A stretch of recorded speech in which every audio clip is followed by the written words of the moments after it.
It's time once again for another edition of Shelf Life Book Reviews Online. As always, I thank you for taking the time to watch my videos. Hopefully you find them informative, and you can tell your book-loving friends to subscribe to my channels as well, and so they can find the best of books. This time out, I'm bringing to your attention two great fiction reads. The first one is an author who we've seen many times. This is No Plan B by Lee Child and his younger brother Andrew Child. For the past three books, Lee and Andrew have combined in the Jack Reacher series. One of the reasons why is Lee Child is very busy with his Amazon Prime series Reacher.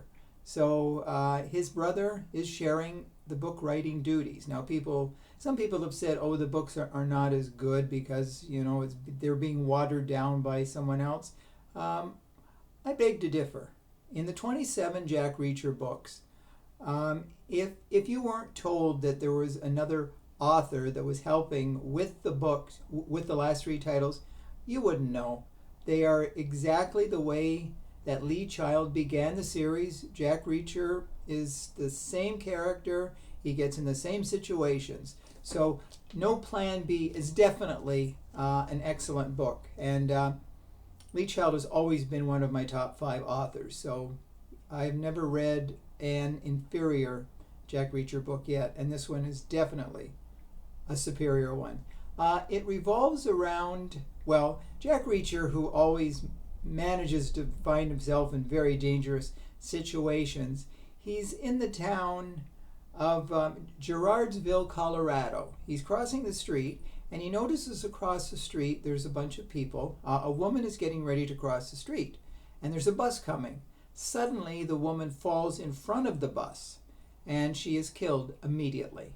Now, most of the people think that she stepped in front of the bus to commit suicide, but Jack, who's very perceptive when it comes to observing people and situations, he saw a man behind her just very subtly push her.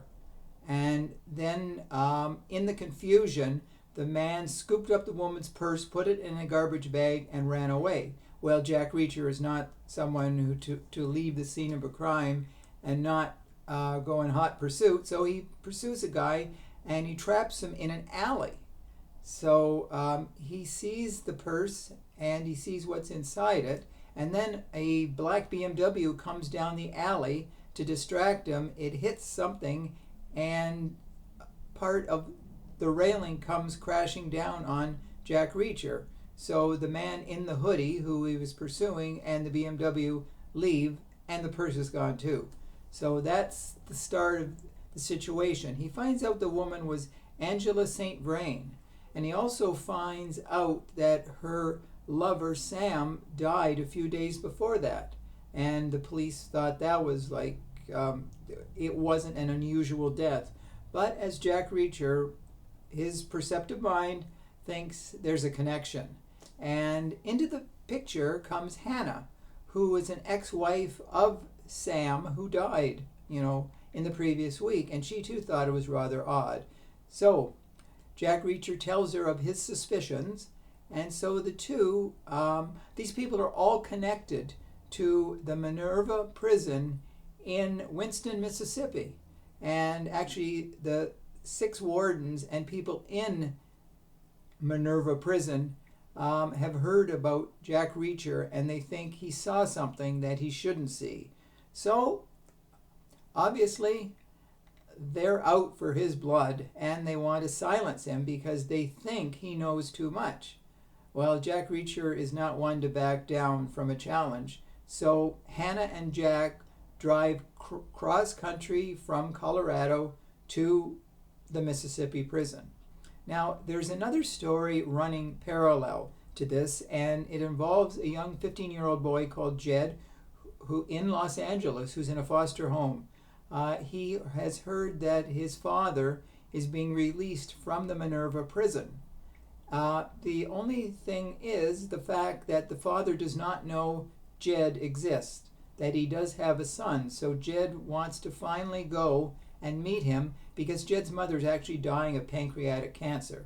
So he wants to know his father. So that's the parallel story. But anyways, the main story, of course, is Jack Reacher and Hannah trying to get to the Mississippi prison, the Minerva prison. And the bad guys know that Jack and Hannah are coming. So they have people at every possible route to stop them. And Jack, as he always does, he manages to escape by the skin of his teeth. Even when the odds are insurmountable, Jack still uses his army knowledge, his knowledge of fighting, and his perception of how to leverage himself against the bad guys. So it becomes a lot of tense situations, but it's classic Jack Reacher. And the fact that Andrew Child is writing it, like I said, you don't know there's another author who's part of the book.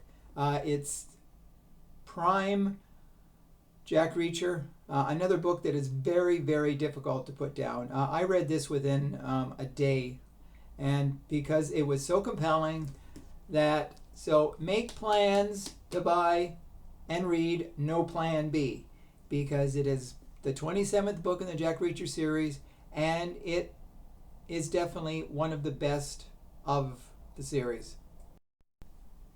By the way, I should also mention that No Plan B was published by the Delacorte Press, and it retails for $38.99. Now, to the next book, Amy Among the Serial Killers by Jincy Willett. This is published by St. Martin's Press, and it retails for $36.99. This is book 3 in the AMY GALLUP series. The last was written quite some time ago, and Amy Gallup was a popular character. She was a writer who was teaching other writers the art of writing. So she was finally getting ready to retire, and one of her students, Carol Koralek, who loved writing, she decides to start up a writing residence in her home. Her overbearing mother has died, so she wants to transform the home into sort of a writer's paradise. And she has these little writing cells where people go and they write, and she coaches them. But suddenly, in one of the cells, a woman by the name of Toonie is found murdered. So how the murder occurred in that writing cell is beyond explanation.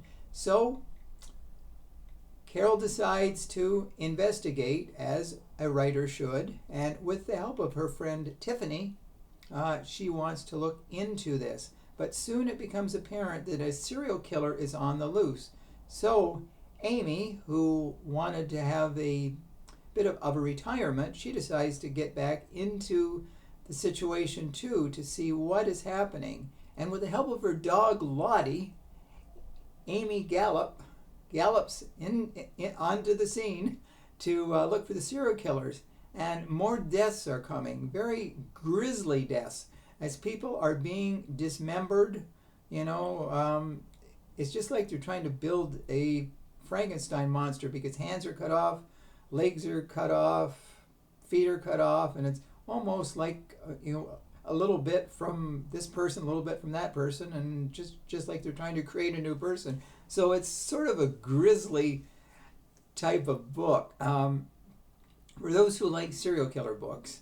And there's also a lot of interesting banter in the book as well too. Like, it's very dark humor, you could say. And Jincy Willett has you can tell she enjoys her style of writing, because it's like loosey-goosey, and it's everything thrown into the mix. Crazy people, and there's a man, John X. Cousins, who calls himself the writing guru. He exploits the facts that there are serial killings, and he wants to write books about it. So he figures the more murders, the merrier, because that'll sell more books and get more people interested in his brand.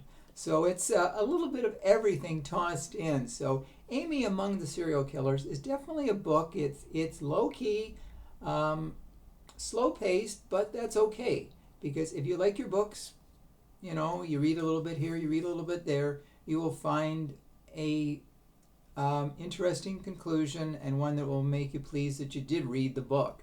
So those are the two books, No Plan B and Amy Among the Serial Killers. So hopefully you will look for these two books when you go to your local bookstore. So please let me know if you agree with me. So until we meet again, and we will, with more fiction and nonfiction, stay safe, stay sane, stay social distancing, and do stay in touch. Bye for now.